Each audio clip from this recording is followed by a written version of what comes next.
Ipinatupad ni Dumanog City Mayor Gongon Hica ang total ban sa pagdadala at paggamit ng cellphone sa lahat ng paaralan sa kanyang nasasakupan simula kahapon Lunes, Hunyo 29, 2026. Eksklusibong nakuha ng Bombo Radio Cebu ang pahayag ni Mayor Hica upang alamin ang mga pangunahing pag-unlad sa nasabing hakbang. Ayon sa alkalde, naging maganda ang resulta ng pagpupulong na idinaos kahapon kasama ang lahat ng school heads at district supervisors ng District 1 at 2 kung saan tinalakay ang mga lokal na patakaran at mga bagong programang ipapatupad para sa ikakabuti ng mga mag-aaral at ng kanilang pamilya.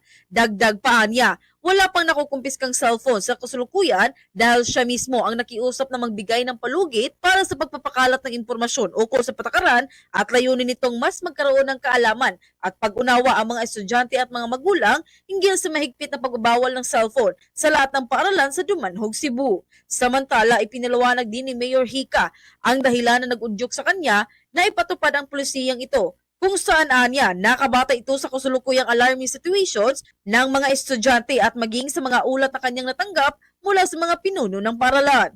Inihayag nito na sa mahabang panahon ng kanyang paglilingkod sa katungkulan, napansin niyang palala ng palala ang sitwasyon ng mga kabataan ngayon kumpara noong unang panahon sa kabila ng pagiging moderno ng panahon dahil sa mga gadget na mayroon sila. At dagdag pa niya, kung nagagamit lamang sana ito ng maayos ay mas magiging kapaki-pakinabang pa ito. Dahil dito, ang pangunahing dahilan kung bakit niya ipinatupad ang total ban of cellphones sa mga paaralan ng Dumanog ay dahil nais nitong maibalik ang mga estudyante sa nakasanayang tradisyon, kabilang dito ang pakikipaglaro at pakikipag-ugnayan sa kanilang mga kaklase sa loob ng campus sa halip na ubusin ang kanilang oras sa pagharap lamang sa mga cellphone. The thing that encouraged me most is the alarming situation of our students and the reports that I have received from our school head na nag-decline talaga and deteriorating talaga yung mga natin. If we compare the students 10 years ago.